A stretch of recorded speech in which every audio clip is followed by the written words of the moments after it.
Right, good morning. I'd like to welcome everyone to this hybrid meeting of the Adults and Communities Overview and Scrutiny Committee, which is open to the press and public. The meeting is being broadcast live, and a recording of this meeting will be made available as soon as possible after the meeting has concluded. We welcome the use of the Welsh language at meetings, but I have had no request for people to speak Welsh today, so this meeting will be conducted in English only. Please can members refrain from using the chat function and instead use the raise hand icon to indicate when you want to speak. And may I remind members that as per statutory guidance made under Section 4 of the Local Government Wales Measure 2011 and our formally adopted hybrid meeting policy, any member attending a meeting remotely must be able to be seen and heard by the members and officers who are attending the meeting, as well as by members of the public viewing the meeting. So can I ask that you all please use your cameras for the duration of the meeting? And please remember to keep your microphone muted when you are not talking, and please don't interrupt discussions until you have notified of your intention to speak and you've been invited to do so. Okay, thank you. So we will now move on to the agenda. And agenda item number 1 is welcome and apologies. And so Niall, do we have any apologies, please? Yes, morning, Chair. We have apologies from Councillor Gaynor James. Okay, thank you, Niall. Agenda item 2, declarations of interest. Members, do you have any declarations with regards to addressing... Oh, that's wrong. Sorry. Members, do you have any declarations regarding today's report, please? No? Okay, thank you very much. I'll take them as agreed. Chair, Councillor Evans. Oh. Did have my hand up. Just to see that T. Glass Doran is in my ward, and I work with some of the residents from there. Okay, thank you. Okay, thank you, Councillor Evans.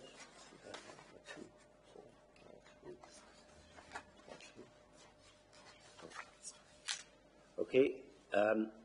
Agenda item 4, which is the action sheet. Rebecca, could you please run through the action sheet? Thank you, Chair. So there are no outstanding actions on the agenda from the last meeting other than the recommendations, the responses. You've all received those. Right, thank you very much.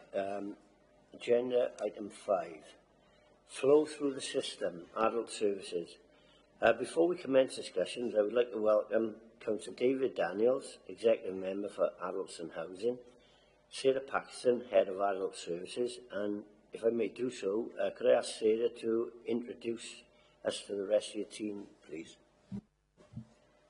Thank you, Chair. Yes, it's Cathy Marshall, who is the Group Manager for Information Advice and Assistance, Joe Newman, who's the Group Manager for the Integrated Reablement Service. They do lots of other things as well, just saying.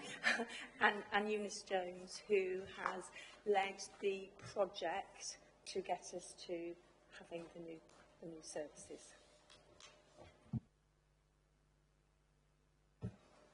Okay, thank you very much. Members have all read the report and we've developed a suite of questions. So I propose we head straight into questioning. And question number 1, I'd like to invite Councillor David Williams, please.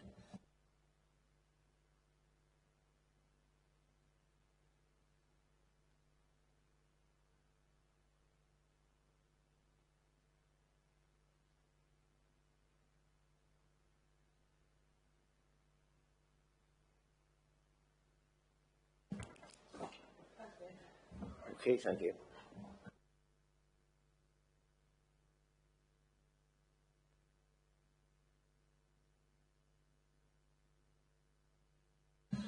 Thank you, Chair.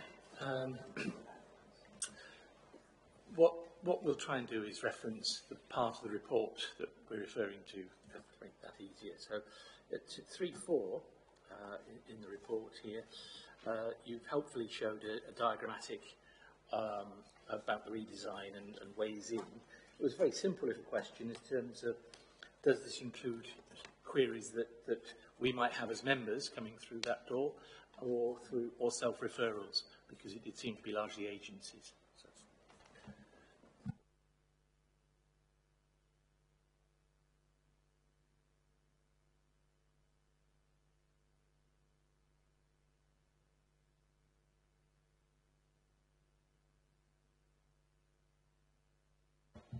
Perfect, thank you.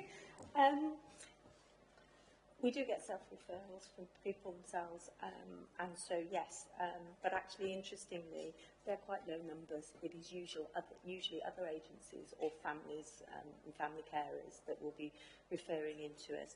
And as for members, usually members come in through the members' inquiry route, and then with the person's permission, we would get in touch with them, and that would then become a referral into the system. Thank you for the clarification. Okay, thank you very much. Question 2, which refers to paragraph 3.7. The two redesigned services created a pathway alongside the community offer. Have we identified any gaps in the pathway since implementation, please?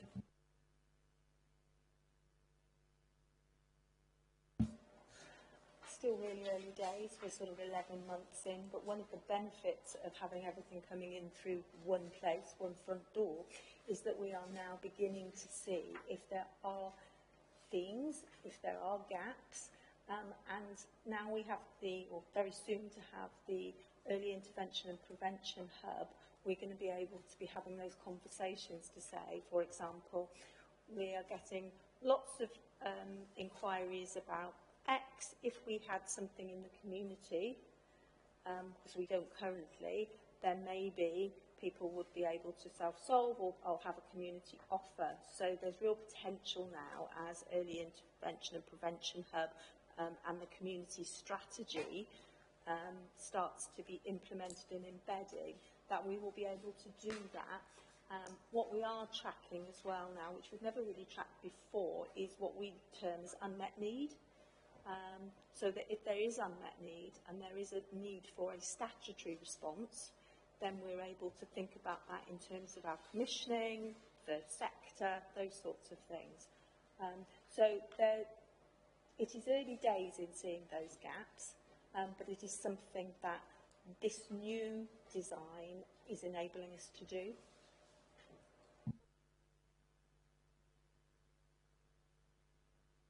Okay, thank you very much. Move on to question 3, and I'd like to invite Councillor Linda Clarkson, please. Thank you, Chair. We're still looking at 3.7 in the report, where it states the whole system redesign will mean that the community offer will provide information, advice and assistance and early intervention in the citizen's own neighbourhood. So the question that we have, please, is how confident are we that we have adequately mapped and understand our community offer with regards to demographics and high demand in those areas? And to what extent will the community offer be sufficient to respond to these demands? And are there any risks which come with moving more in this direction of provision? Thank you, Councillor. There's quite a few parts to that question, so if I can kind of take them one at a time.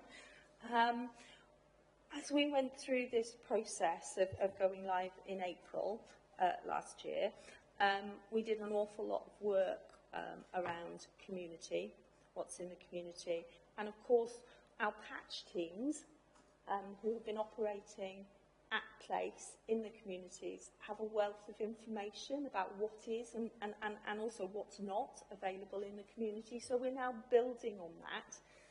As the communities division and early intervention and prevention go live with the hub, there's, as I said before, there is a huge opportunity there for us to really understand, because community is at all levels. It can be at sort of street level, can't it? It can be community groups, it can be people who come together around a shared interest. So there's a lot more work to be done to continue to map what's available in the community and to start having different conversations with communities, with community leaders, about what they feel their communities require and need and will be beneficial. So I think I've answered that. To what extent will the community offer be sufficient to respond to the demand? I think the honest answer to that is we don't know. We know that demand continues to increase but if you like, the theory and the research tells us that if you put things absolutely up front that people can access really quickly, then very often they don't then escalate and that demand become more complex or crisis, and that is really what we're trying to achieve for people, because that's what matters. So really, by changing the system, we're seeing in IAA that we're able to respond more promptly, and have better conversations with people at that very front door. And if you like, before that, when we get the early intervention and prevention hub, they will be doing that at a community level and triaging. So if people do need to come through to our information advice and assistance service in adult social care, they should be able to get there more quickly than perhaps they might otherwise. Right. Thanks. Okay, thank you, Councillor Clarkson. Move on to the next question and invite Councillor David Williams, please.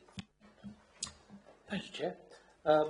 Yeah, it's positive again, sort of 3.7, 3.8. Obviously looking to build this interconnected system to have the right level, right time, right offer, right place, which came across very clearly.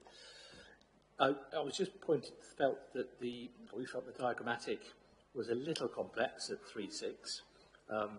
It's rather theoretical, and I'm not going to speculate as to who's most likely to have produced something like that, but something that's a bit more narrative flow might be a bit more helpful if we're trying to look at how we explain this within the community. So you set out how you see this interconnection, but the other part of that, are there any challenges or blockages? For example, working with other agencies that have started to appear as challenges or problems in doing this, because I'm conscious that there'll be others working in the community, there's health, etc. So.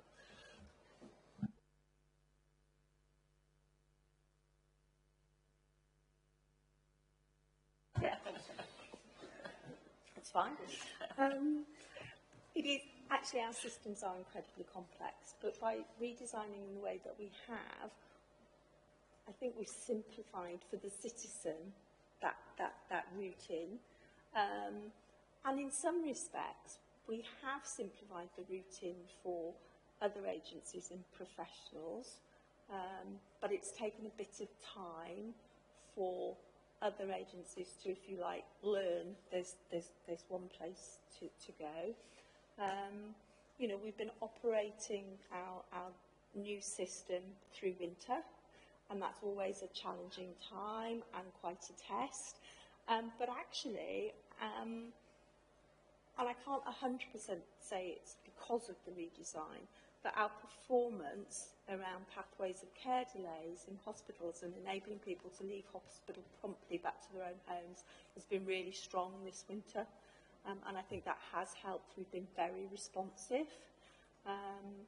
That does come at a cost in terms of the budget, because the quicker that you move people through the system, good outcomes for them, but we're keeping a very close watch on our third-party budget because it impacts there.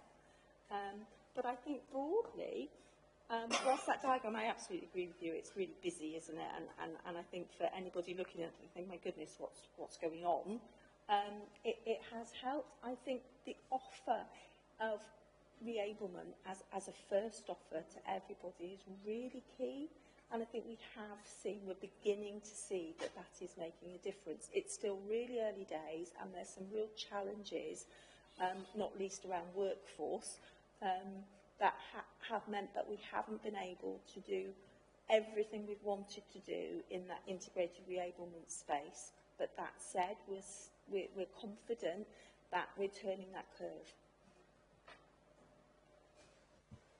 Thank you for that, and perhaps I should rather belatedly declare interest, because obviously, as Councillor Daniels knows, I sit on the RPB with a different hat, and I've seen that the performance told by Invisibis and the other Gwent authorities is actually quite positive. So I think it's important to note that, and the evidence seems to be bearing out what you're saying, Sarah. So it was really just to make that comment. Thank you. Okay, thank you very much. Move on to the next question. Invite Councillor Nick Hawler. Thank you. Good morning, everybody. If somebody is unable to return to the home but would benefit from a programme of reablement, then would the patch team apply? If not at home, why not T5 Glass Doranium protocol? Does T-Glass Doranium have sufficient capacity and resource to accommodate the protocol?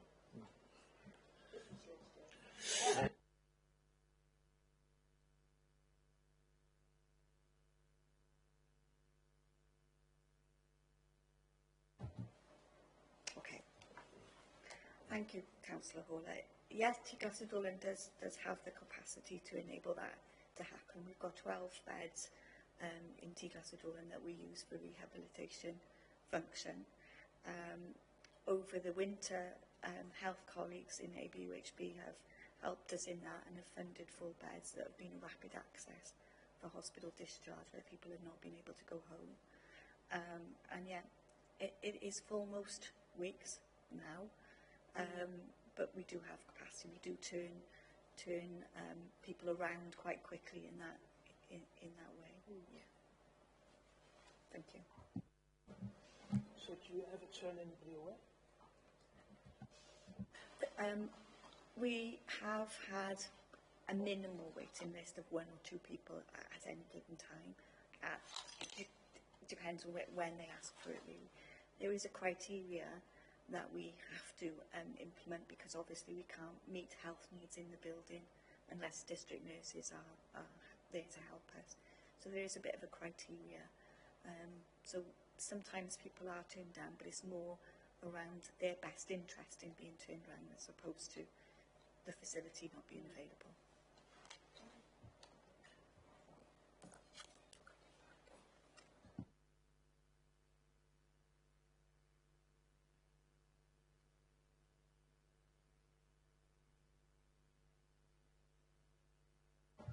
There we are, got it now, thank you. No, just to say, it's really important to remember and recognise that T-Glass Dorlan isn't a care home setting, it's domiciliary care. So, as the responsible individual for Torvine's domiciliary care service, our integrated reablement service, we have to be really careful that we don't exceed our regulations because we are inspected and we would be in significant trouble if we started to take people whose needs are much higher than those that are for domiciliary care. So we're always very mindful of that. And as Joe said, there are criteria and we ask lots of questions. One, because we want to make sure that we're going to ensure that the person that's coming into T-Glass has the right care and support and we can enable the right outcomes, but also that we don't fall foul of the regulator. Okay, thank you very much. And move on to question 6, and Councillor Linda Clarkson. Thank you, Chair. I think probably the response we've just received has more or less covered that the initial purpose of T-Glass Dorlan is protected. Okay, thank you, Councillor Clarkson. So we'll move on to a question from Councillor Steve Evans, please. Thank you, Chair. This is to do with the process of service redesign challenges and mitigations. This is regarding 4.12. The speed of implementation did mean that some areas were not fully engaged or involved in the design of the services as we would have liked. However, this has been addressed and mitigated following implementation. My question is, how was this addressed and mitigated? What lessons have been learned to apply to future redesign processes?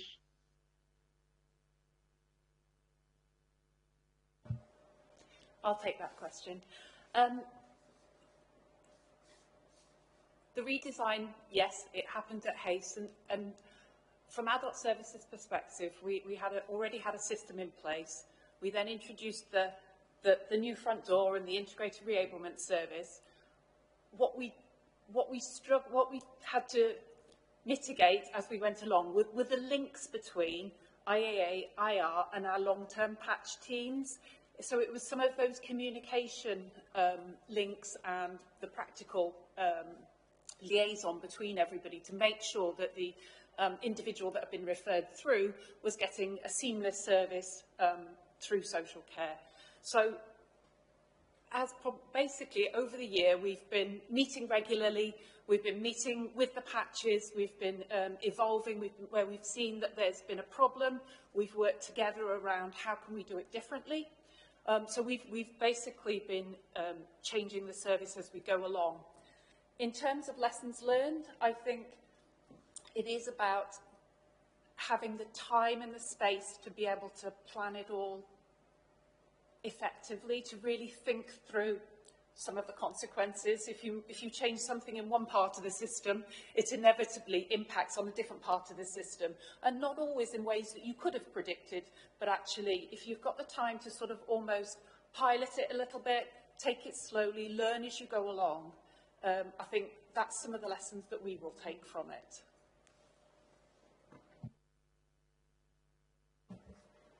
Okay, Councillor Evans? Right, okay. Yeah, no, thanks, Chair. Yeah, no problem. Okay, more on to question 8 and question with Councillor Linda Clarkson, please. Thank you, Chair. Yeah, we're moving along to 4.1.3 of the report, which states recruitment and retention of the IR staff, and consequently the capacity for service delivery was and remains a challenge.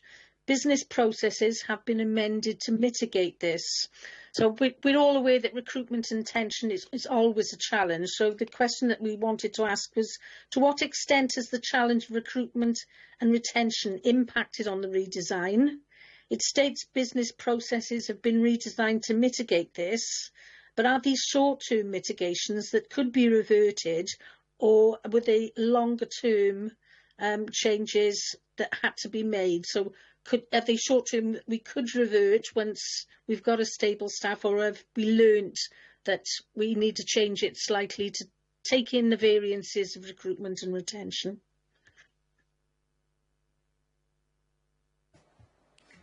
Thank you. I'll take this question if that's okay. Recruitment and retention has been a real challenge over the past 11 months. At the moment, the current vacancies is RPs is 41% vacant, and the carers is 53% vacant. So we are very low on staff. What we've needed to do is to look at the offer that we can give to people in terms of the reablement space. And the original sort of vision for the service was that everybody would have a reablement offer. At the moment, we are not able to commit to that. So we've changed the services slightly in that everybody that is not known to social care has a reablement offer. And where people are known to the patches and the patch teams know the people really well, they're able to identify whether reablement would be appropriate or whether a service needs to go in straight away. So where we were right-sizing at the beginning of the model, we were able to go in with the RPs and look at those care packages and say, okay, so at the moment, Mrs X is having 4 calls a day. With the period of reablement, we could reduce that to 3 calls a day. For existing service users with long-term needs, that is less. We're less able to do that. We are focusing on people coming out of hospital with the care packages early on in their journeys, if you like, to be able to get the most out of the reablement offer that we're able to give. Once we are able to recruit, we will hopefully, always plan in my mind to do it, is to go back to everybody having a reablement offer, but we have to be able to do the best with what we've got. And that's how we're managing it at the moment. Yeah, thanks for that response. It is a challenge for everyone across social care staffing, and I think it sounds appropriate the way that it's been managed and mitigated.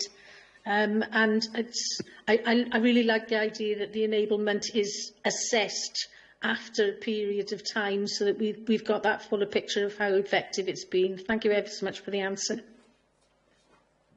Okay. David Daniels, please. Thanks, Chair. Just to supplement that, really, it's a perpetual problem, unfortunately, recruitment. I mean, it's not endemic to Torfaen either. It's an issue elsewhere, which makes it more of an issue, ironically. So the fact that it's much wider, I think, it means that it's possibly a candidate for discussion at the RPB, which I think I'd be minded to take it to for wider discussion about what potential options we have as a collaborative rather than trying to do it on our own. It's an issue that, in fairness to the team, they've tried every which way to try and address those vacancies, and we just don't seem to be able to crack it on our own. So, yeah, RPB, I think, is probably a good route for it. Yeah, thank you, Councillor Daniels. That sounds like an excellent suggestion. It is a nationwide issue that needs to be looked at on a wider basis. So thank you for the way that it's been managed and mitigated. Okay, thank you. You've answered there. Going to move on to question 9. Ask Councillor David Williams, please. Thank you, Chair. This is at 415. Mentioned there about the 2 further transformation projects being delivered in 24-25, the IAA and the integrated the early intervention and prevention and community capacity. With the timeline for this being different, obviously, for the IA and the IR, how will it effectively interlink with those services, given what you've said about the sort of cultural change and the links you've had to do with other teams? And if I may add a slight supplementary, how is recruitment going in the light of your shortfalls with some of the other bits?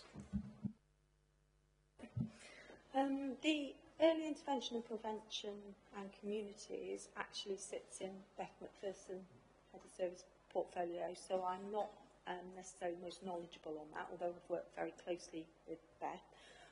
As I understand, and the early intervention and prevention hub will be much, much wider. It will be sort of council-wide rather than adult services. So they may very well triage things into our IAA service, but they will be looking at early intervention and prevention around homelessness,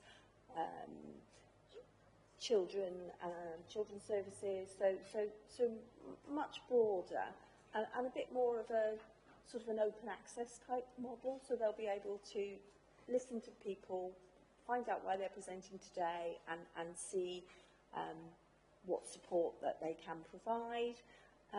And building on that, you'll be aware that they have other roles within communities, community resilience builders, capacity builders, and so they will be linking those roles into, actually we're hearing a lot about this, you need to go out into communities and talk to community leaders about, is there an opportunity here to have a community group or, those sorts of things.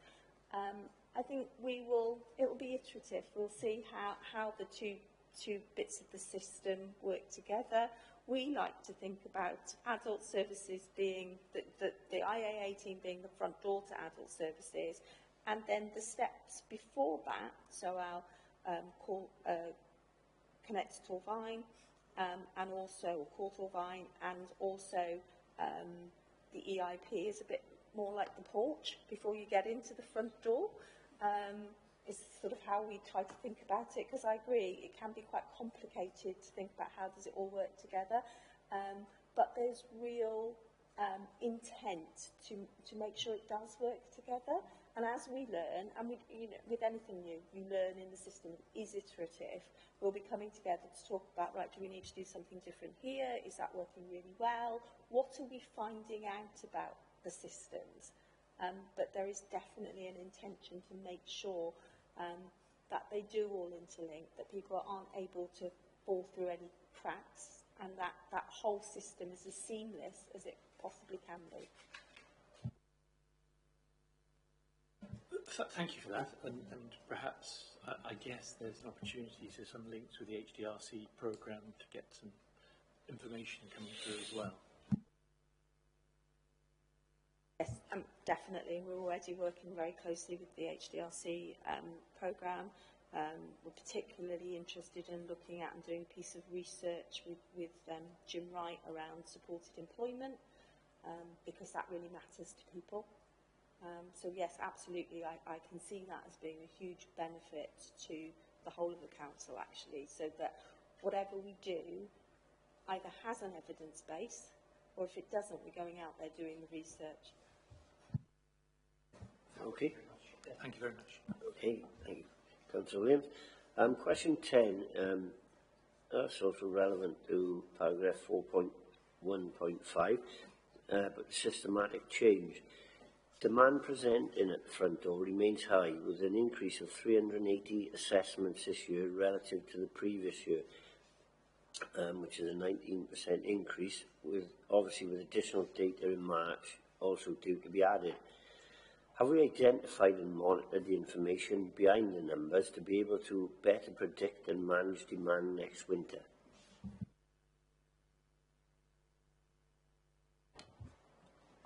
I'm not sure whether it reaches. Ooh, terrible. No, that's fine. In terms of what we're reporting, around a 19% increase, that is based on our management information that we're collecting. We know that our demand is increasing, but the numbers that are eventually ending up in a care and support plan, so needing a statutory service, is actually declining ever so slightly. So I always do the pictorial thing, is that our demand, our population needs assessment always says that we should be experiencing demand like that, and that should be hitting all our services, but ours are plateauing. So we are managing that gap. And that we've managed this winter. We're hoping that EIP will impact on some of those that are coming through that haven't already been sorted out, filtered out in terms of our IAA service by our customer care colleagues. And therefore, we're hoping that, we'll monitor it, and if we need to recruit more at the front door, we'd have to establish some sort of funding to do that. But at the moment, we're quite comfortable with the numbers that are coming through. Okay, thank you very much for that. Move on to question 11. Invite Councillor Linda Clarkson again, please. Thank you, Chair.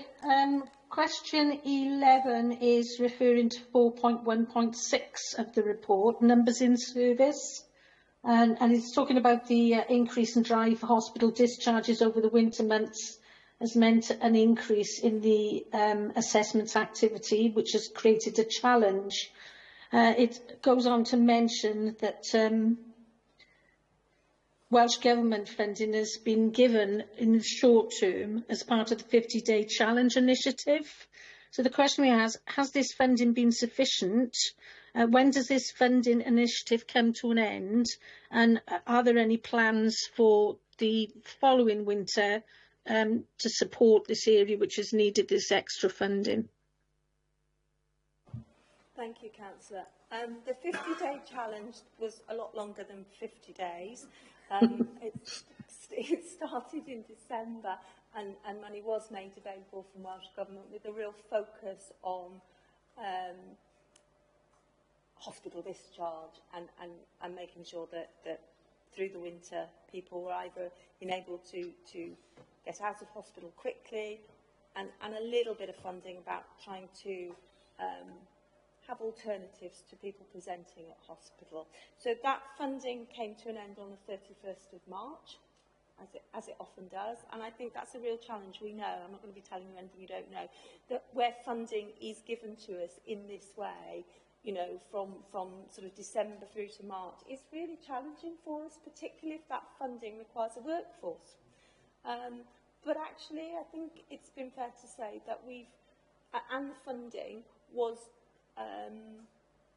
we were told what areas we needed to spend that funding on. It would be lovely if we could have funding and we would ask, well, actually, where's it going to make the most difference? But it doesn't come like that. We used that funding to do a couple of things. One was because we were required to increase the hours of social care from 5 days a week to 7 days a week to support hospital. We already have a regional service at the front door of the General Hospital, so the Grange, the Royal Gwent and Neville Hall. So we put some extra funding in there. We offered to our staff, if they wish to work into the evenings and at weekends, we will be able to do that to focus on hospital assessments or assessments or community assessments that would hopefully mean people weren't presenting at hospital. So we use the funding in that way. And one of the other ways, which we're yet to evaluate, but we will be evaluating, we also use some of that funding to remove some of the costs that people that go into T-Gas or Dorlan need to pay, the nightly charge, because we'd identified that that can sometimes be a block for people agreeing to come in. So for a temporary basis, up until the 31st of March, we took out that nightly charge. So we haven't done yet, but we're going to review what difference did that make. Because sometimes T-Glass is absolutely the right option for somebody and would really benefit them. But that £11 a night is the thing that makes them say, well, actually, I could stay in hospital for nothing, you know, so I'm not going to come. So we really need to have a look at that. But I'm not aware. Usually, every winter, funding is made available, but we really don't know that until sort of much further into the year. But I'm confident that with the funding, and it wasn't a huge amount of funding, the funding that we've received, we have really targeted its effectiveness within the parameters of the guidance that we were given and what we needed to spend that funding on.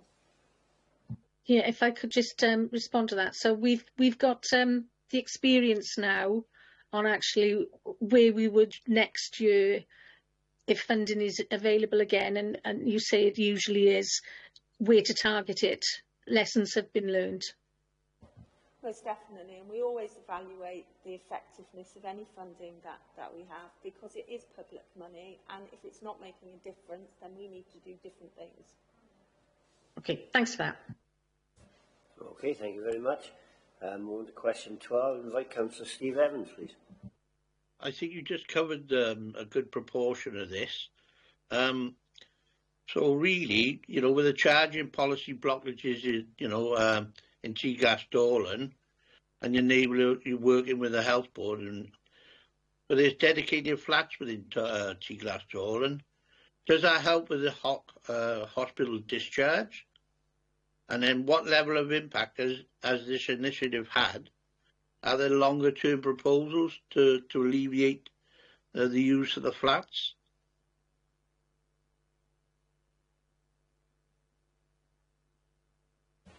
Thank you, Councillor Evans. I'll take that question. Yeah, there were 4 flats that were dedicated to hospital discharge in T-Gas Dorlan, and we did remove the £11 a night for everybody coming into T-Gas Dorlan. As Sarah said, we need to evaluate the difference that made. In terms of anecdotal difference, we did have a bigger footfall through the building during that time. So anecdotally, we feel it made a difference, but we've still to analyse it further. We know that there was my able assistant with the figures is able to tell me that there was a 28% increase in occupancy during that time. Yeah. Does that answer your question, or was there another bit? Yes. To the question? I drive past it regularly, and it's always busy. So I can totally understand, you know, the situation you're in with it. So thank you for the answer anyway. Thank you. Yes, certainly. Those 4 beds ring-fenced for hospital discharge were funded via monies from the Health Board.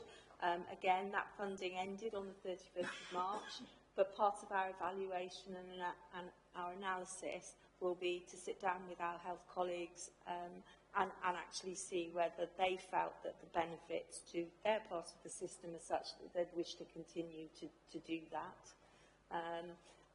And if so, you know, where they will find the funding to be able to do that. Oh, okay, Councillor Clarkson, you had your hand up.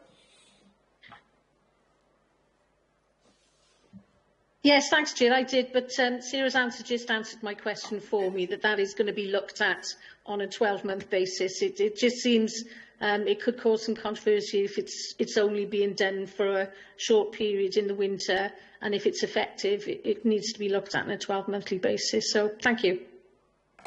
Okay, thank you very much.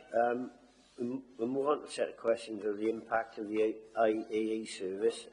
Brings up to question 13. Let me invite Councillor Nick Hawler, please. This relates to 4.2.1, improvements on the Triags experience. Can you explain to us how the information set out in the Triags triangle will work in practice?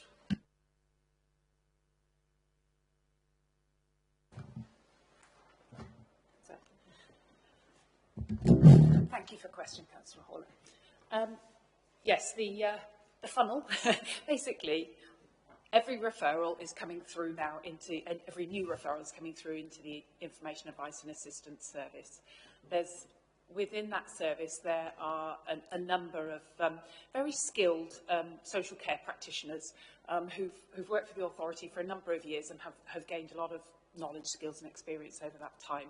They are ably supported by social workers, assistant team leads and a team lead. All those referrals come in and then they are looked at.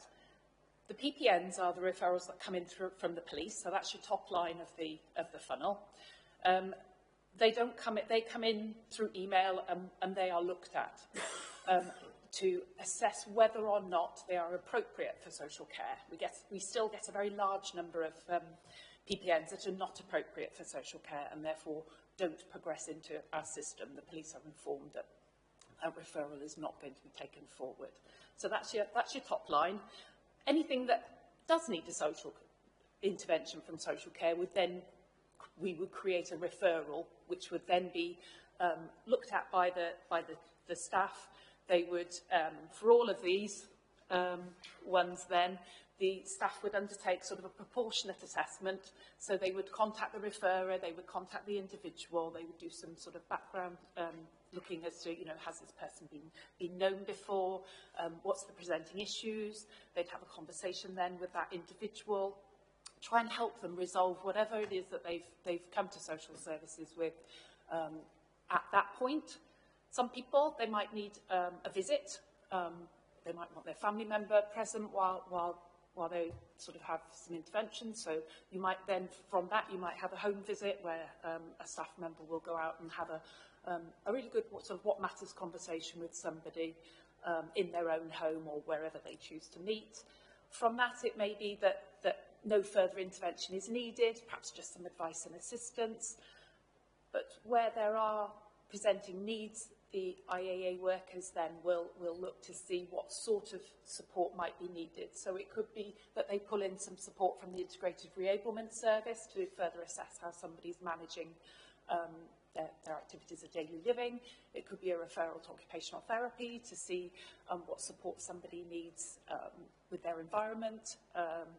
So it all depends, but it all starts with staff, the skilled staff within the service looking at each referral on an individual basis and having that first contact. Does that answer the question? Okay, thank you very much. Move on to the next question. Councillor David Williams, please. Thank you very much, Chair. This is in the same part of the report. You mentioned about the intelligence building and the gap analysis of unmet need. I think you referred to this a little earlier. It was really just to ask how well progressed is this activity? Do you feel you're getting a better picture now of what's out there and how you can provide the supports? The gap analysis, yes. I mean, it's an ongoing thing. I think if you want some specific examples of things that are coming through, we are getting a lot of requests for carers assessments, which is great, but actually some of those people, by the time they're coming through to us, are coming through in crisis.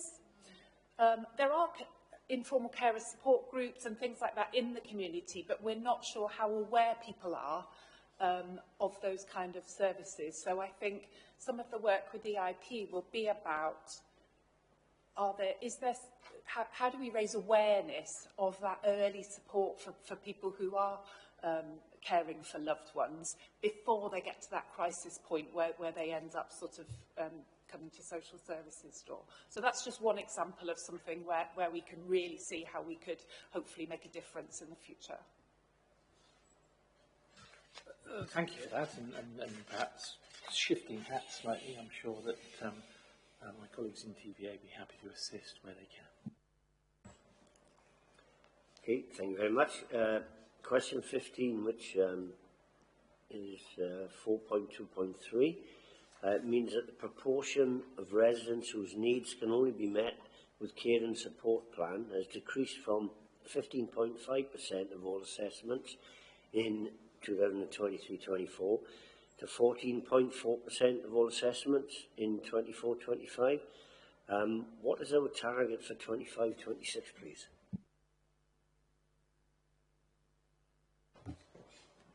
Off the top of my head, and I'm hoping Eunice is going to have a look and see what's in our service plan, but it will be, I think it's 20%, but we can come back to you on that. I mean, what we're hoping for as part of managing demand is that early intervention and prevention will mean that the numbers of people who, even though we know the demand is getting bigger and need is, we've got an older population, dementia is more prevalent, that we will be able to provide earlier interventions to support people, so less people will come through to that more complex care and support end. But when they do come and they do need a care and support plan, it is likely that their level of need will be higher. One of the directions of travel that you are aware of is people tell us it really matters to them to be able to remain living in their own homes. So all our efforts are going into, as much as we possibly can, enabling people to do that. So one of our measures is to look at reducing general residential care, because where possible we want to be able to support people with domiciliary care in their own homes. Obviously, when you get to the more complex end of nursing needs, we do still need that type of provision. So we would want to, there will be, we will want to see fewer people coming through to care and support plans, but there will always need to be people who need care and support. So whilst there will be a target and a measure, I think we have to be careful about, we need to meet the needs of the people as they come through. But the earlier we can intervene, the better. Just on that point and previous points as well, I mean, we'd ideally want to see that ratio remain the same, but I think it was mentioned earlier around the total number of completed initial assessments. We actually want to see that number go up on the basis of what we've been talking about, which is early intervention prevention.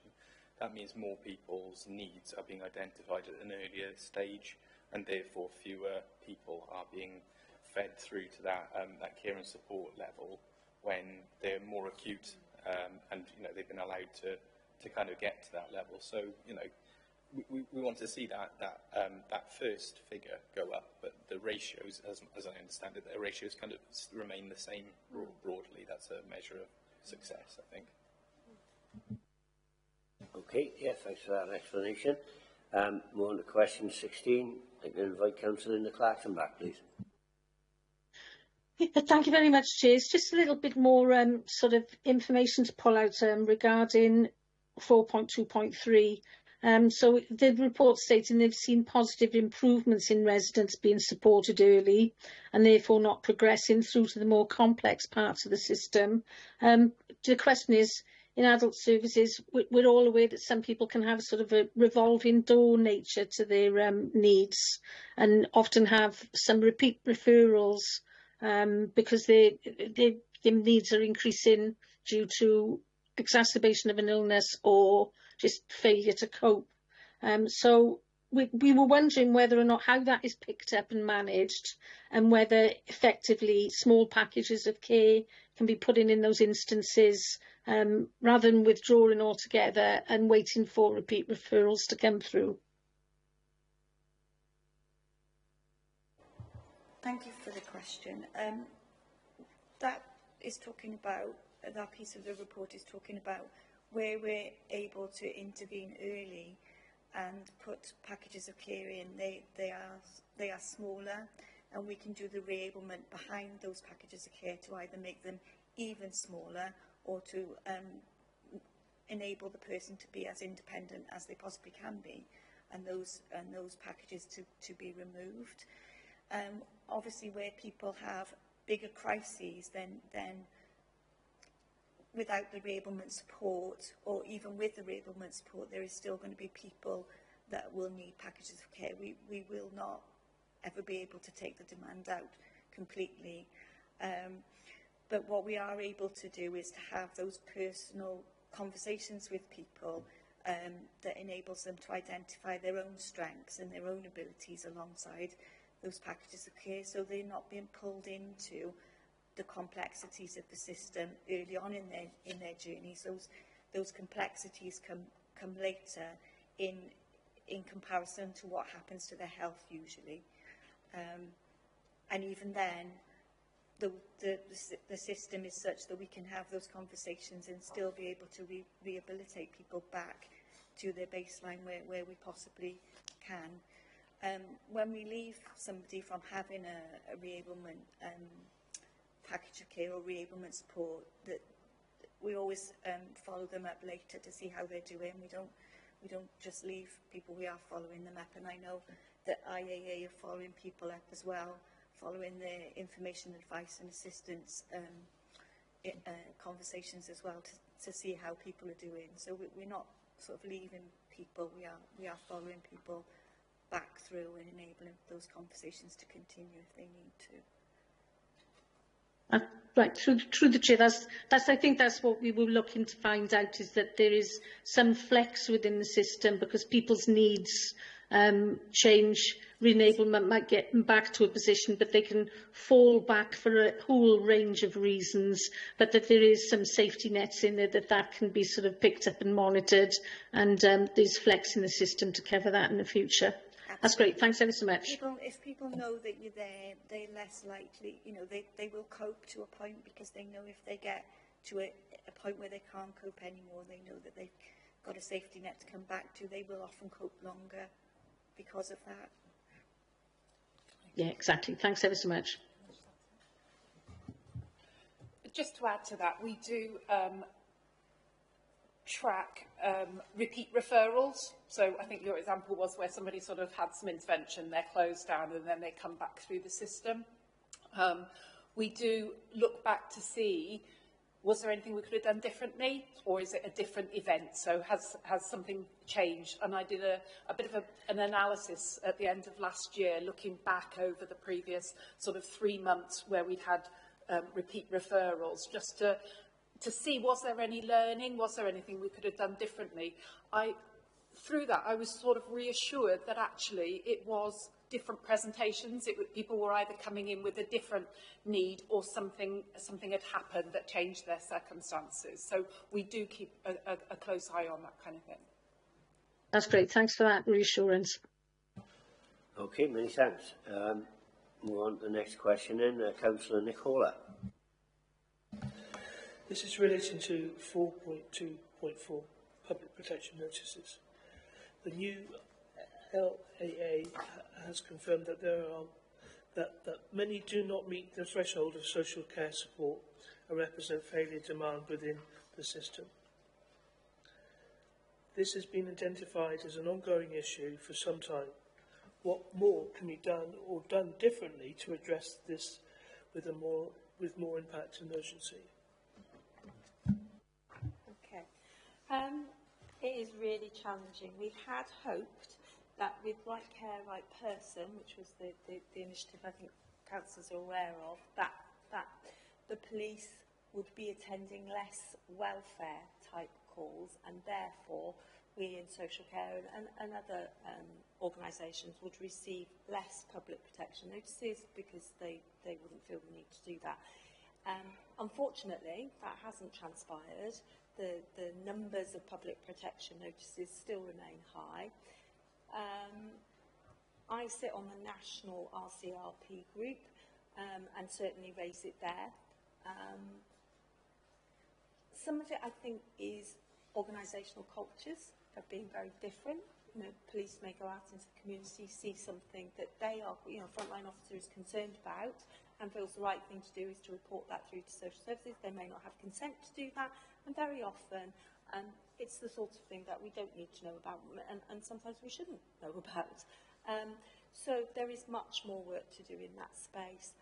Because we refer to it as failure demand, but actually it's taking resource capacity, both the frontline police staff who have to come back to the office and fill out that and send it in to us, then our staff look at it and go, nothing in there for us. So it's wasting resource capacity.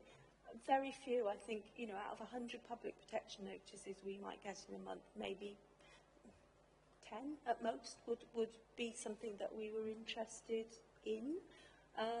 So there is further work to do, most definitely, with partners and police to try and actually build some assurance in the system that says you don't need to do this. And by organisational cultures, when something happens to a system where the police have been involved with them, the way their organisation responds to that is quite different to perhaps how our organisation responds to it. So I think that's one of the things at play here, but certainly I think we need many more further conversations about it.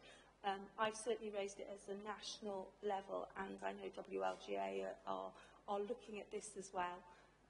So hopefully as we go forward we can continue those conversations and actually get to a mutual understanding about what needs to come and what's absolutely fine not to tell us about. Okay. Okay, it just raises a question of resources, doesn't it? And how you actually manage those resources and what benefit is. And I'm sure from a point of view of a councillor there are times that we have issues that are related that need to be asked in questions that don't need to be asked, if that makes sense. Councillor Daniels? Yeah, it's frustrating. I mean, I brought it up. I can't remember the rank. Maybe chief and superintendent. We had a representative from Gwent Police come to council 1 month, and they've committed to doing that regularly. And I think at the last one, I raised this issue then and gave that offer of training and engagement with our social care team, because you know, in my experience, it tends to be when there's an referral of when there are a surplus of referrals, it tends to be down to confidence around and understanding. So I think what I'll do is I think I'll write to the Police Crime Commissioner, Jane Mudd, because I think this is likely to be an issue in other local authorities as well. It's not just going to be Torfaen, because it's Gwent Police, obviously. So I think that might be the next step, because yeah, it's disappointing that we didn't see any kind of discernible. Well, no discernible as underplaying it. We've seen it get worse, really. And I don't, to my knowledge, I don't know if colleagues know whether they've taken up that offer of training or engagement with us at all. Not to my knowledge, no. So yeah, I think it needs escalating because it's clearly, you know, these are inappropriate. As Sarah's illustrated, the ratio, the proportion of the correct referrals is just so low that it needs addressing far sooner. Thank you. Councillor Williams? I'm just wondering if this may be something that could be referred to the PSB, given that now Torfaen are taking on the chair of that body, and we might formulate that possibly as a recommendation, just for thought. Yes, thank you very much. Okay, thank you. We'll move to question 18, and I think you bring yourself in again, Councillor Williams. To be fair, I think this has probably been largely answered with the previous response that Cathy gave, but you know, we talked about the increase. You talked about the increase of supporting unpaid carers as part of that process, and you explained about the demand. So obviously, we are tracking the numbers, which was my question, of unpaid carers and what support or respite we're offering them. So I think you've actually covered that in terms of the answer. I won't ask you for it further. Okay, thank you very much, Councillor Williams. We'll move on now to a set of questions on impact of IR service. which brings us to question 19, and I do invite Councillor David Williams for a question. Right, sorry, it's me again. Yeah, so some figures. This is 4.3.2, again, just to reference the report. Up to the end of February, the service received 972 referrals and indicated that there was about 100 referrals higher than initial modelling, driven by the higher than anticipated hospital discharge numbers. So it was really just to understand how we run the modelling exercises and have we got any lessons learned so that when we're looking at going forward with future modelling, we feel we're a bit closer to understanding what we're likely to get, if that makes sense. I'll take that one if that's okay. When we were initially designing the service, we were bringing together the three areas of our domiciliary care service. So that was the staff at T-Glass Dorlan, that was the emergency care at home, and that was our own relatively small personal care service.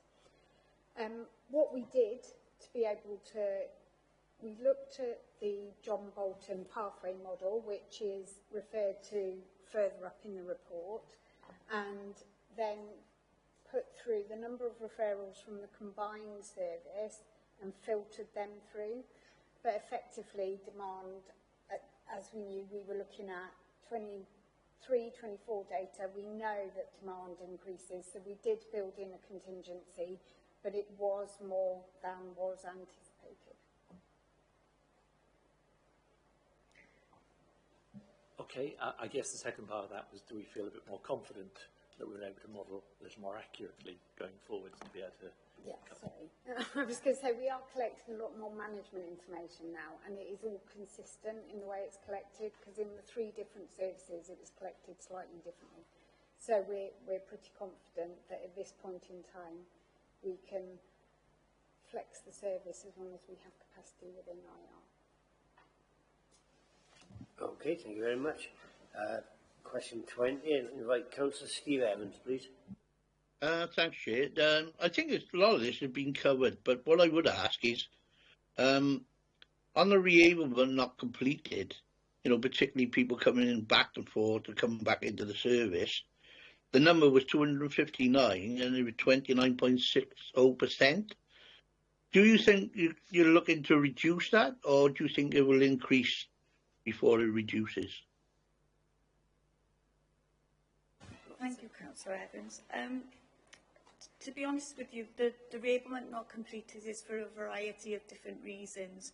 So it could be that people have become poorly during that time with a different illness and have needed to go back into hospital or spend some more time sort of getting over that illness or whatever it is before we go back in and start the reablement again. Some people have died,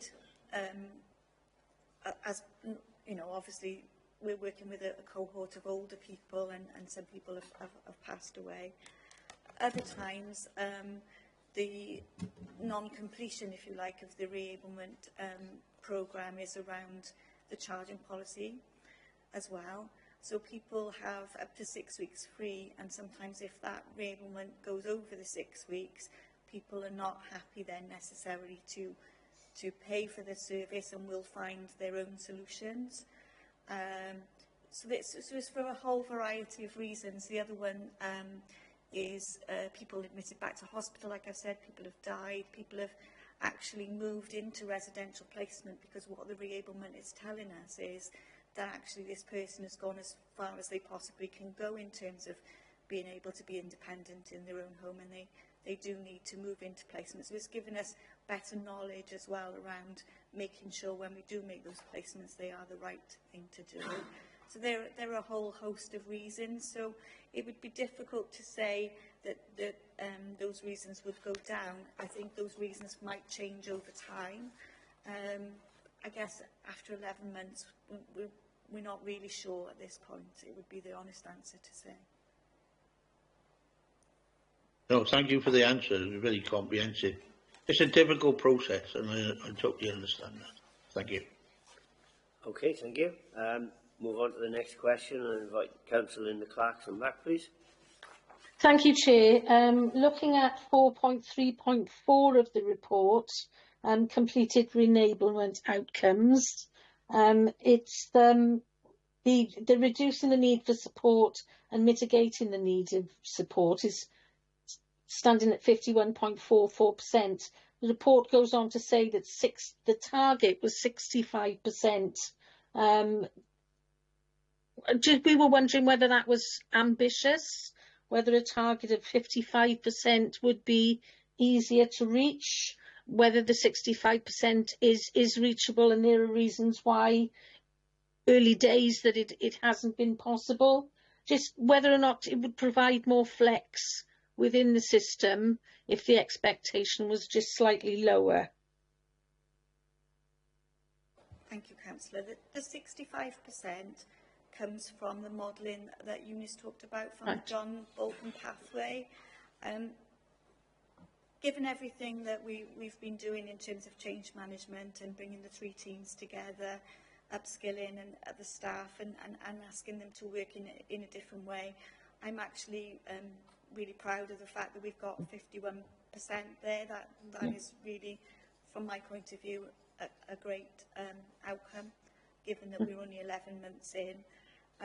We would always aspire to be as high as we possibly could be, but at 51.44, 52, if you want to say, then I am pleased with that result. Really. Just to come back on that, I think we agree that that is an excellent result. That's why we were wondering the 65%. That seems quite ambitious in quite a difficult service area. So it's just keeping the realism around how well these figures actually are reflecting on the service. So thank you for explaining that little bit more information. Thank you. Do you want to come in here? Yes, I will. Thank you. No, thank you, Councillor. Yes, it is aspirational, and I think certainly for next year it needs to probably remain at that. One of the other challenges that impacts on that, of course, will be our workforce and our capacity. Because if we are able to increase the workforce and do more reablement work, then hopefully we would see that increase. So it's sort of multifaceted really, but absolutely we will most definitely keep a very close eye on that, and we track it as we go through the year. So quarter by quarter we can see how close we are to achieving the year-end target. Yeah, workforce challenge is the big issue there, isn't it, really? Okay, thank you very much. Next question is relevant to paragraph 4.3.7 and the change management. Realistically, the first 6 months of the change required significant work with practitioners. How have we sought practitioner feedback and listened and acted upon that feedback, please? Okay, so from the IR perspective, obviously Eunice talked about bringing the three teams together. So we brought together emergency care at home, we brought together our in-house service, and we brought together the staff at TGAS Adorlan. We needed to obviously do some team building in there and look at some of the ways that we were working. And we've done a lot of teamwork, a lot of joint work, a lot of shadowing, a lot of preparing people to work together in different ways.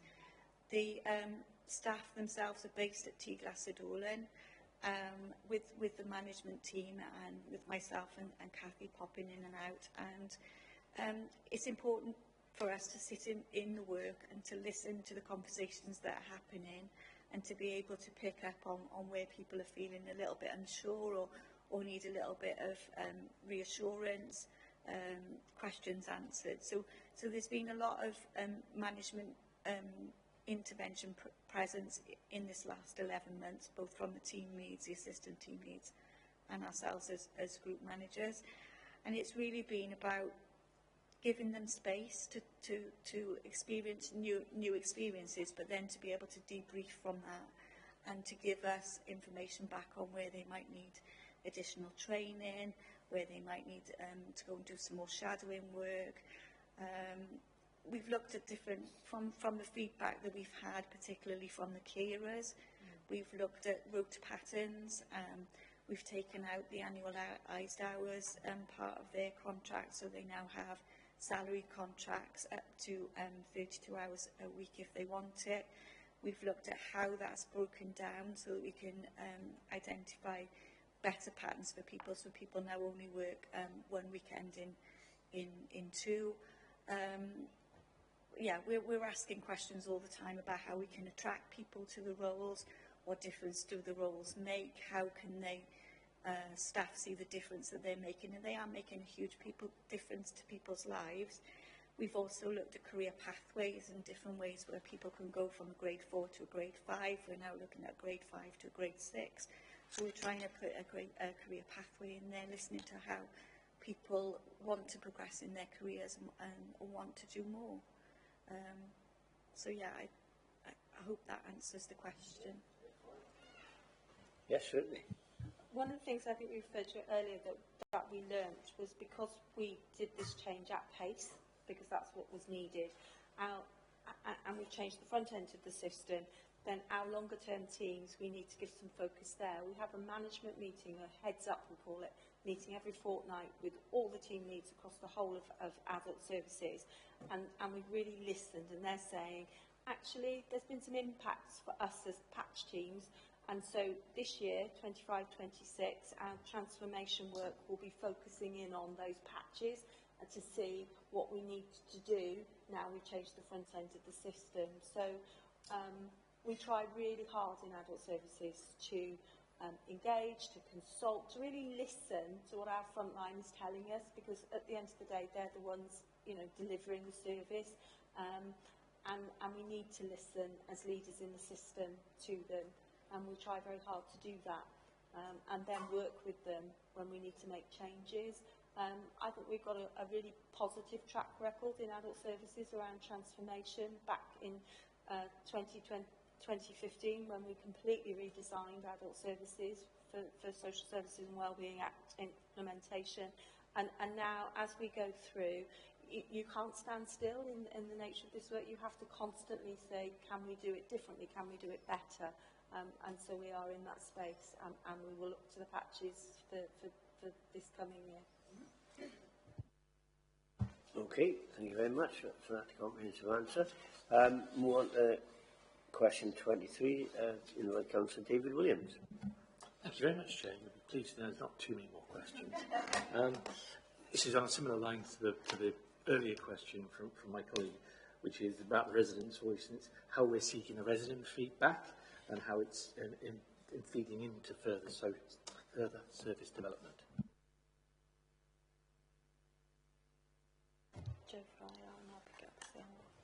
From IAA's perspective, we've built in an evaluation process. It can't be for everybody because we just wouldn't have the capacity to be able to do that. But every month they are randomly picking out cases that have closed following information, advice and assistance, and they're calling back to the individual just to see how things were, how they felt their experience with social services was, anything that we could have done differently, any learning, and then we will sort of, as that evolves, obviously we're recording that information and are sort of we'll make changes as we go along through that feedback. So from an IR perspective, we are doing a similar kind of thing. We are ringing people after they finish their reablement journey with us and checking that everything is okay, and people are happy with the service that they've received, any learning that we could take from that. We also, from care regulatory point of view, we also leave and have questionnaires that we complete on behalf of the regulated part of the service in domiciliary care.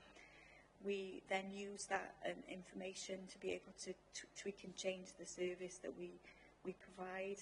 We also, from a T-Glass Adorlan point of view, do case studies and understand how people's journey in T-Glass Adorlan has enabled people to progress and to become independent.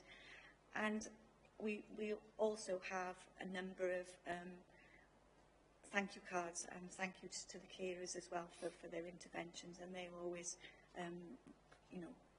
good to see, and people take the time out to tell us what they thought was good about their stay or about their journey in the community. Is always, you know, really heartwarming, and you know, it does provide a little lift to staff on occasions as well, in terms of, you know, their recognition of good work done, really. And in my role as the responsible individual for the domiciliary care service integrated reablement, I'm required under Regulation 73 to contact people who are currently in receipt of our service or have been, or their carers, to really ask for feedback. I do that once a quarter. I would usually speak to anywhere between sort of 6 and 10 people. It's really, really good to hear, especially as head of service, what people's experience is. And to them, I feed that then back to the registered manager, and we feed that back to staff. Broadly, most people are very complimentary, but occasionally they will give you really good insights into how you might do things differently or better. One of the things that regularly comes up when I'm speaking to people is consistency of carer. And, you know, that is challenging for us, but it matters. And so we try very hard. You know, you always have to have a pool of carers to support somebody, but we try very hard to have consistency, because we know that makes a real difference. I then have to write a report and submit that to the regulator. But from my point of view as the RI, it's invaluable to have that feedback. Very comprehensive, thank you. Thank you very much. Move on to question 24 now. I invite Councillor Linda Clarkson, please. Thank you, Chair. Yeah, this is moving on to impacts on budget, 4.4 of the report, and is a little bit complicated. It was suggested in Operation Apollo that it would be savings of up to £1 million from the redesign through various aspects. We noted that the costs have been actually reduced by 1.6 compared to the projected estimates for 23-24. But it also takes the considerable staffing issues is within that underspend. Plus, we've acknowledged here today that there is going to be greater demand, and with tweaks in the service, it could increase spend. So we were wondering whether or not separating out the savings due to staff vacancies would have a better reflection on the actual overall figures, and provide a little bit more clarity as to the actual spend on the service levels. If I pick that up, in the first instance, there was, to clarify around the £1 million reduction, that was as part of the Apollo project, that £1 million was taken out. Whilst we were identifying the redesign, there was, obviously by combining 3 services, there was a management layer that wasn't required. We didn't make anyone compulsory redundant, and it was through either choice or reduction in the whole service cohort in terms of staffing of around about 600,000. So that was in addition to the £1 million that was to be delivered from our third-party budgets, which is our commissioned budgets. As we've gone on throughout the year, our third-party budget is obviously made up of expenditure, and then it is offset by the charges we make to individuals for both non-residential and residential and nursing care. We look at the two as a net-off position. So in Q1, for example, we were just under 2.5 million overspend forecasted in terms of our third party, and that is slowly coming down. So by the end of February, it's around about the 2 million mark. So in our view, there's 1.6 million been taken out the system, and therefore we're still reducing expenditure. The staffing, in terms of the vacancies, is is material, and across the board, that is what's delivering our forecasted underspend. So it's not just on the IR service. Obviously, as part of the budget monitoring and the information Sarah receives, Dave receives, there is that split in terms of what is on staffing and what is on third party. But if we could increase the staffing, there wouldn't be so much room in terms of the third party. However, the third party spend should reduce in line with being able to deliver more reablement. Thank you. As expected, there was complication in there, so the explanation is much appreciated. Okay, thank you very much. And it takes us on to our last bit of questioning, which is about risks. And so we move on to question 25 and invite Councillor Steve Evans, please. Thank you, Chair. Mine is regarding 6.11, mitigation. A full suite of performance metrics are available and are regularly reported on. The question I've got, how and to who we report these to? Thank you. Hello. They're reported via our WCCIS system, so we collect all the information within that. They are then reported on a monthly basis via it's called a Power BI dashboard, but that summarises the management information that leadership required to monitor the performance of both the IAA and IR service. So in answer to your question, they're reported monthly in terms of the IAA and IR service to leadership and to Sarah, and then they are presented to the strategic leadership on a quarterly basis by our strategic director, Dave Leach, via a summarised balanced scorecard that covers all of adults and communities. Yeah, can I come back in, Chair, by me? Yes, certainly. What does Dave Leach do with them then? What, you know, if you're passing them to somebody else, what happens to them after that? That's a question I would ask. Well, depending on what they say, it comes back to me for, well, what are you doing about this? To be perfectly honest with you. So there is, it goes up the system and it comes back down the system. And if we need to make changes, I will be discussing with Dave and the group managers what do we need to do? Is it a process change? Is it a system change? That kind of thing. Or we might be saying, actually, there's a risk here, we're going to mitigate it, we're going to do this. So there's this constant looking at that data and deciding what we need to do. Thank you for that. That's what I was looking for. Okay, thank you very much, Councillor Evans. Councillor Williams, please. Just really quick supplementary. Is there a requirement then for any of this reporting to go to Welsh Government, because that used to be a rather tedious process? Performance monitoring is never tedious. No, what I will say is that a lot of the management information do feed into our statutory performance indicators, and that's what goes back to Welsh Government. All the information around reablement and reablement outcomes, that goes to Welsh Government. All the information around assessments and outcomes of assessments, that goes to Welsh Government. So a lot of the management information that's collected for this service does feed into our performance framework indicators. The Welsh Government we refer to a lot of it as our checkpoint data, so we have to submit that every month, and it comes back to us on a local, a regional, and a national basis. So whilst you can't always compare, it does give you a bit of a baseline as to where you're sitting in that. Thank you for that, because that was what I was going to ask. Is it gives you that opportunity to see how you're doing against others. So thank you. Okay, thank you, Councillor Williams. Move on to question 26. I'll invite Councillor Linda Clarkson back, please.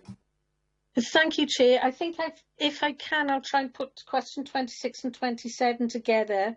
They're both around mitigation.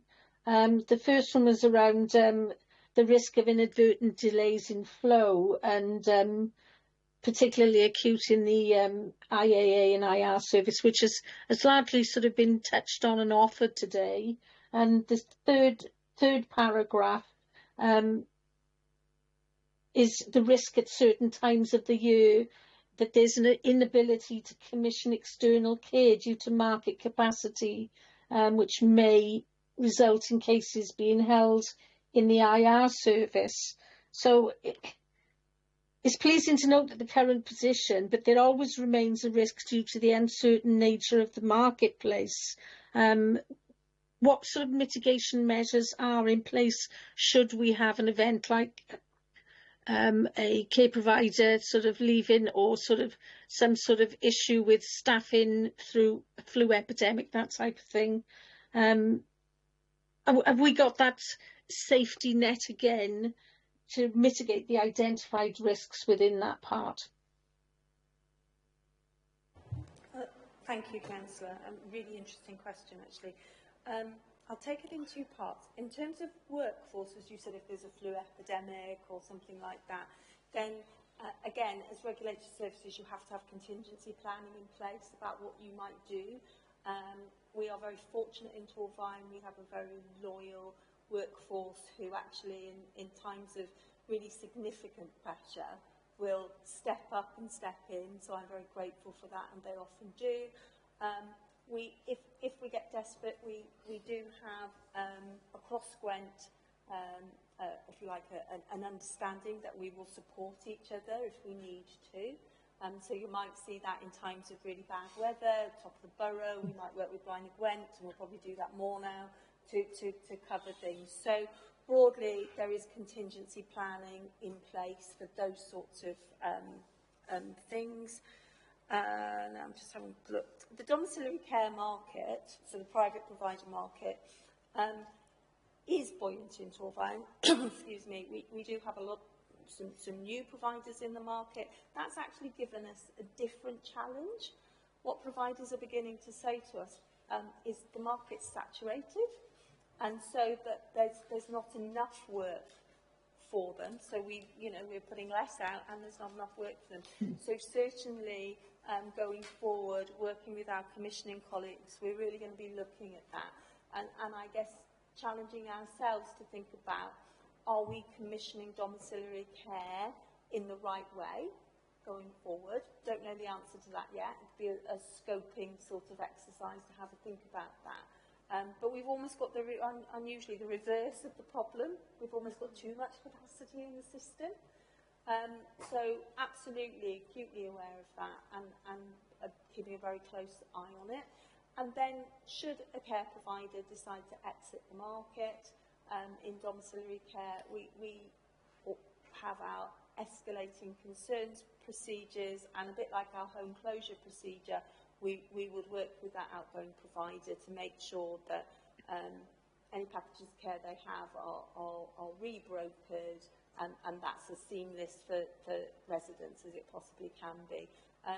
However, we haven't had a situation like that in domiciliary care for a very long time, actually, certainly since, post-COVID and before. Thank you. Okay, many thanks. And to conclude this morning's questions then, I'd like to invite Councillor David Williams back. Thank you. And again, we're on the sort of mitigations element, and we've referred a little bit earlier to culture. So this is the Hearts and Minds change of culture in hospital settings back to the community. Tends to have that standard thinking around 4 calls a day, as you've articulated. So it's how are you looking to try and address this, change the culture with partners a little bit? Challenging, I know, but how's that progressing? And do you feel you're making progress?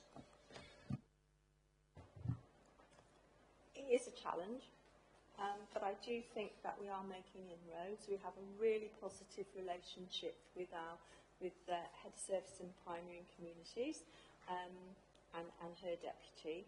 So we're working really, really well there, and that relationship enabled us to do the 4 beds in Tiglass-Dorlan. So that is really, really positive. The challenge for us is, can we start conversations with people in hospital before sometimes, particularly the medics, get to people first? A lot of people still have the view that doctor knows best when that may not be the case. We obviously have a regional home first service at the front door, so that's enabling us where possible to have early conversations. Across Gwent, we're investing in training for our health board colleagues, something called Balancing Rights and Responsibilities. So that is supporting colleagues to have different conversations with people and more strengths-based conversations. And we're doing a lot around trying to build relationships across organisations, to build trust, so that we trust each other and therefore can rely, I think, on what we're saying. And across Gwent, we operate across the other local authorities very much a trusted assessor type model. So if somebody's in a hospital outside of Torvine, we might very well ring up that local authority's hospital service and say, could you pop along and have a conversation with Mrs. Jones from Torvine and work in that way. I think it's something we will constantly have to work on because personnel change. And you think you've got there, and then you've got a whole new suite of people that you've got to start that conversation with.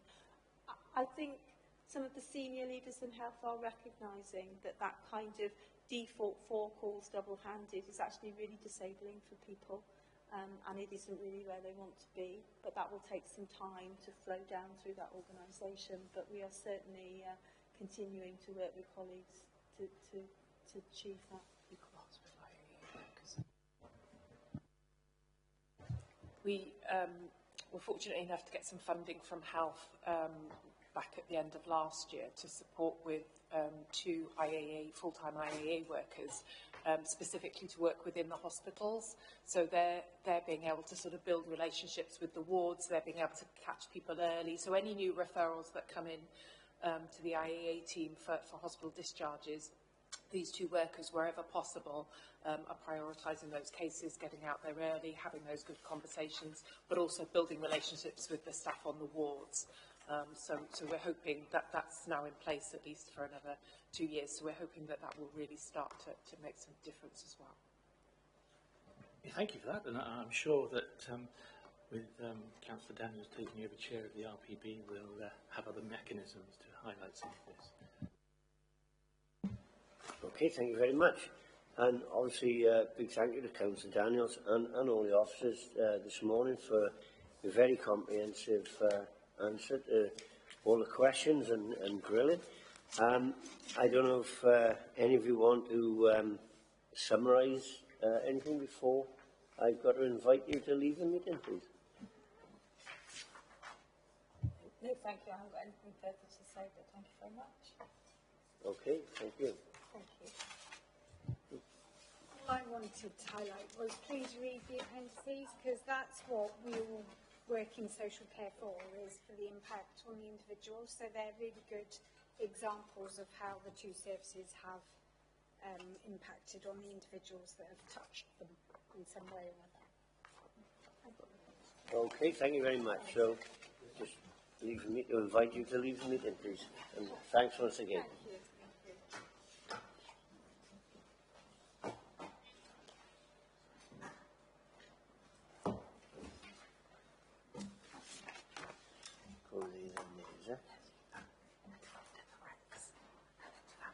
Okay, yes.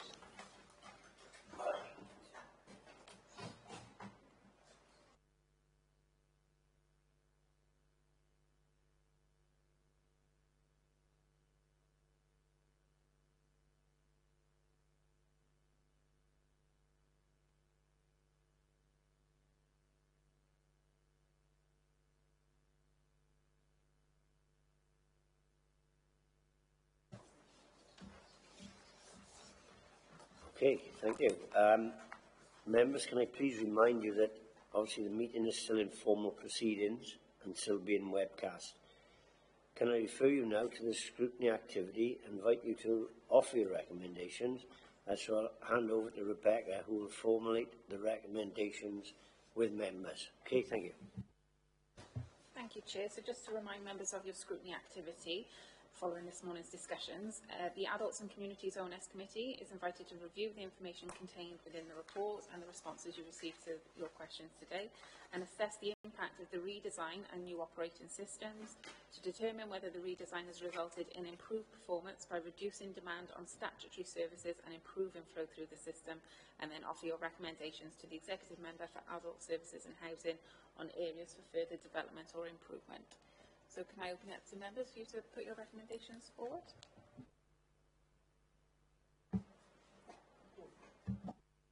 Yeah, I suppose the first thing I think is that I hadn't realised the level of staff vacancies were so high. So to have achieved what they have done with that level of vacancy and meeting some of those points, I thought was actually very positive. You know, just to say that up front, really, because you know, there wasn't any indication of what the shortfall of, was it 53% or something like that? It's quite big. Which was quite big. So that seemed to me really significant. I felt that maybe perhaps a starting bit was the bit about sort of a recommendation about the interconnected whole, and actually sort of, because it is quite complicated, so it was actually perhaps, and I suppose I felt more reassured that that complexity doesn't impact on the individuals coming in, it's behind, as it were, but perhaps there's a recommendation about you know, sharing the learning across agencies and teams, sort of to look at that continual improvement, because obviously there's that you're bringing together teams, and unconsciously you're bringing another team with the early intervention. So that's just a suggestion. Maybe there's a recommendation around that bit. And what else did I note? I don't know if I felt slightly more reassured that T-Class Adornment was being well used in the through and flow.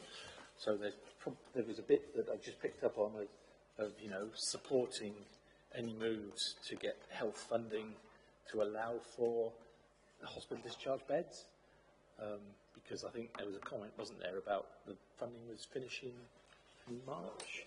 Yeah, it doesn't seem good that the funding is there for winter period but not summer period. It needs to be consistent across the service, and they need to look to our health partners as to how that could be funded. Yeah. Yeah, I think you've put it more clearly than I did, Linda, so yeah, that's definitely.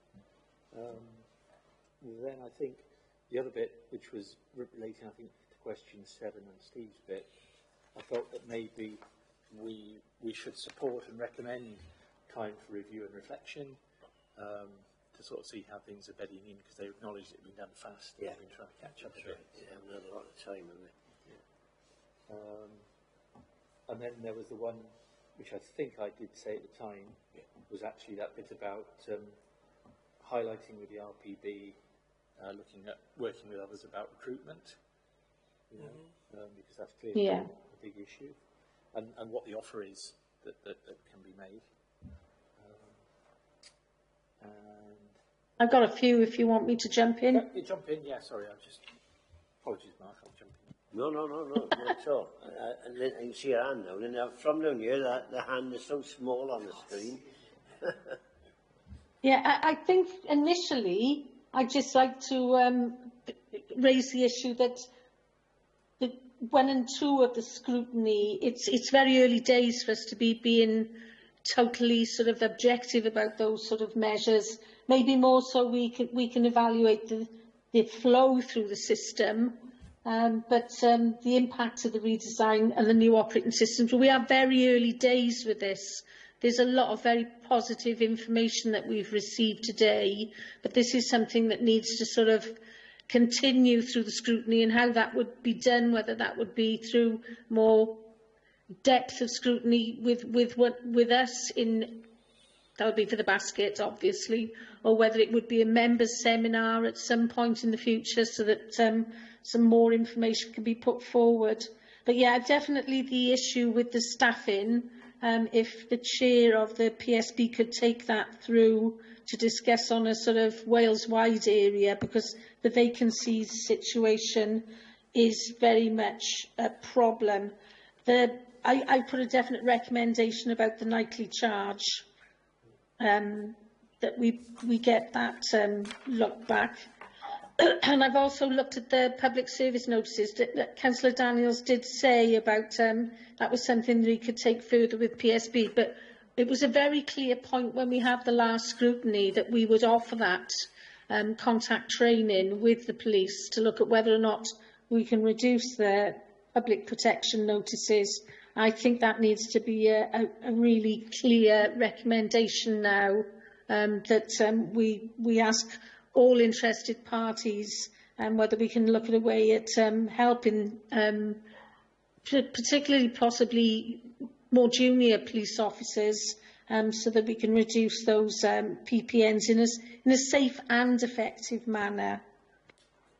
I think I've got one more if I can find it. If I could come in, just very quick. Yeah, carry on. Yeah. There was a bit about the Welsh Government funding being very tied to doing particular things, and they wanted a bit more flexibility. So I think there's a bit about supporting any moves to look at being more flexible with Welsh Government funding to target what is effective, rather than being tied to what Welsh Government say. I know it's probably out of their hands, but maybe a scrutiny recommendation may help. We could lobby, couldn't we? And that was my other suggestion, that funding for next year there's more surety around it, and it can be more targeted to the local authority use rather than what Welsh Government thinks that we should be spending it on. So yeah, I think that's something that we could ask to be lobbied on. Well, Councillor Stephen Evan, I see your hand up now. You sit in the corner. Thank you, thank you, Chair. Yeah, I don't know whether it's more of a recommendation. The concern I had about the shortage of staff, and with the staff they've got, about their mental health and well-being. Because this, as you can appreciate, this particular role is quite a stressful role. So what have they got in place to sort of alleviate the stress and mental well-being of the staff they got? And the other part is more about how are they using this data to implement change, and how are they going to work the matrix for making sure that the system they're using is a success. Because at the moment, it's still up in the air. There's, something major happens, they've got to really work away quickly. So whether you can make anything from that back, I don't know. But I mean, if I can just add my nurse's input, it's actually one of the nicer areas to work, Steve, reablement and rehabilitation, because you see such great results.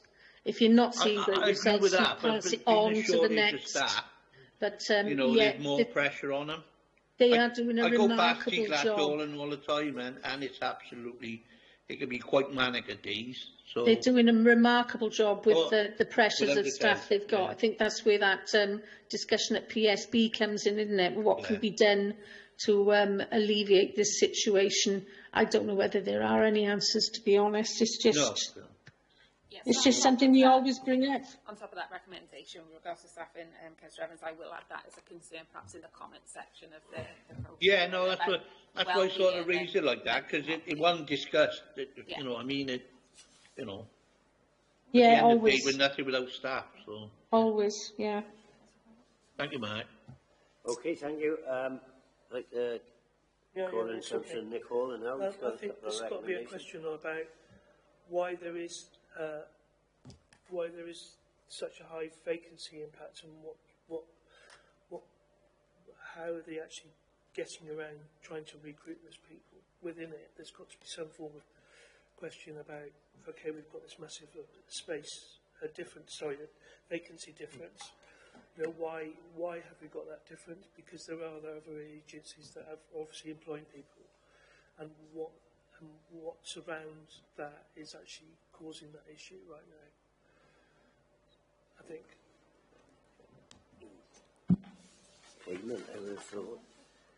Just if I just summarise those recommendations, and then you can just see if there's anything else you have outstanding. So there's some recommendations regarding recruitment and retention and the RPB representations. There's recommendations with regards to the funding from Welsh Government and more flexibility within that, the funding scope, and also perhaps longer term funding, because they also mentioned that it's difficult when it's only short term funding because they've got to resource that, and then suddenly that's gone and it's planning for it. There was the recommendation, again, the PPNs, the notices and the training around that.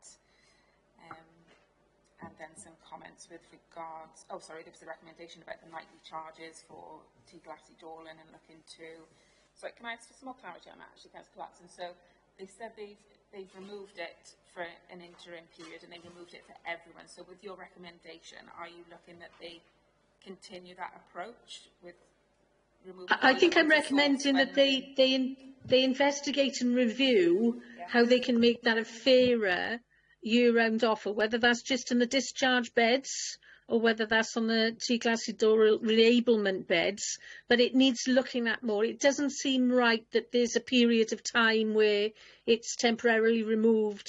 It could be that it's reduced year-long. I haven't got the answer, but I think they need to look to make it a much fairer process across the offer. That's lovely. Thank you for clarifying. Yeah, I think the fact we haven't got many recommendations is a positive as to the clarity of the report and how well things are going at the moment.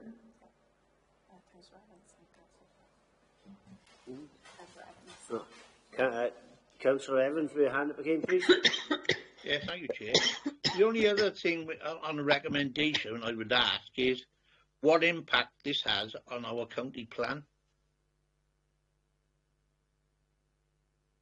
So obviously that's sort of posed as a question, and that would be reflected when, as a council, you receive your update on county plan and you receive the performance against those objectives. So as a council, you do receive those reports. But I'll double check when the next report will be coming to council for you, Councillor Evans. Okay, thank you.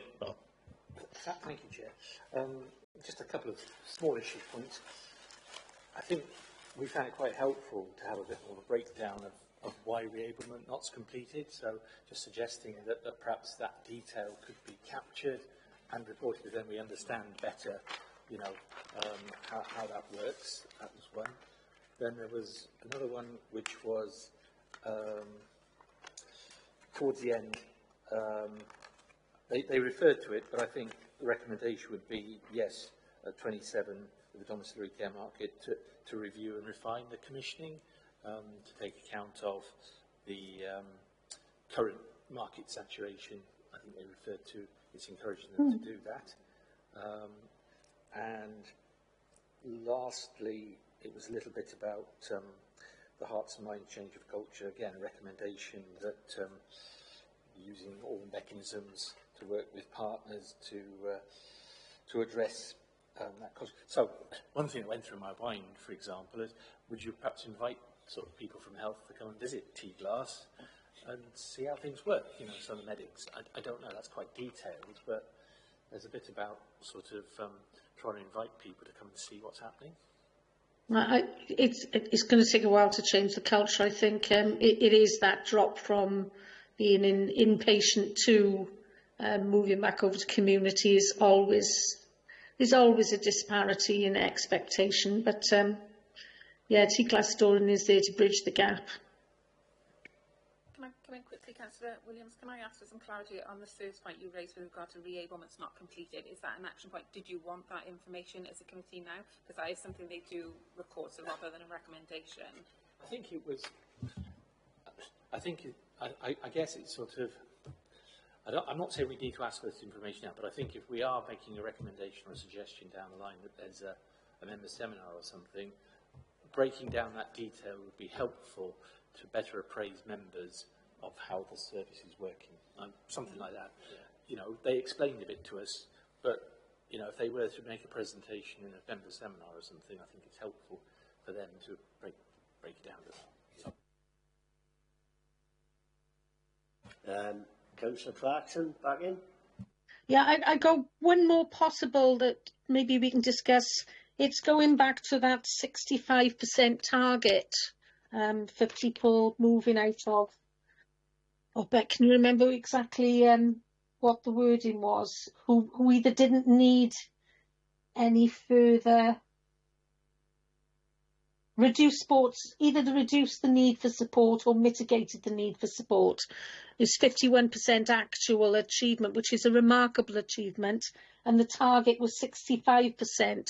So just to sort of bridge the gap there, so it doesn't look like a huge disparity to something which is actually quite an achievement, whether there could be a little bit more expansion in future reports to explain that is an aspiration that is being moved towards rather than something that's being missed full stop.